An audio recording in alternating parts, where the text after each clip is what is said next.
আলাইকুম বন্ধুরা, আজকে আমার খালু বানাবে আলুর রেসিপি। সবাই সাথে থাকো, দেখো আমার খালু কি সুন্দর আলুর রেসিপি বানায়। চলো খালু সাইকেলে করে মাল লইয়া যাই বাড়িতে গিয়া বানাবো একটা আলুর হালুয়া। আবার না আজকে সুন্দর করে আলুগুলো ধুইয়া তোর লাগে সুন্দর বলের রেসিপি বানাবো। মিষ্টির মতো দেখা যাবো কিন্তু মিষ্টি না, এর ভিতরে ক্রিম, আলুর ক্রিম।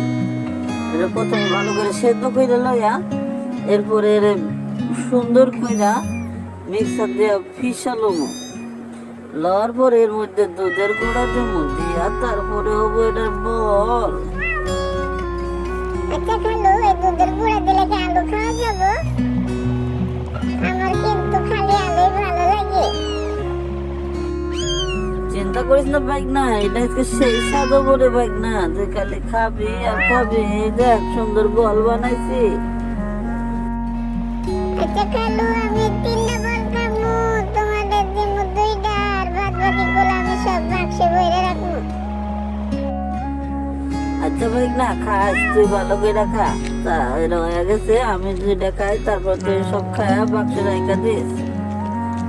আপনারা যদি আমার মধ্যে আলুর বল খাইতে চান তাহলে আমার ভিডিওতে সুন্দর করে লাইক সাবস্ক্রাইব দিয়া পাশে থাকবেন। ধন্যবাদ সবাই রে।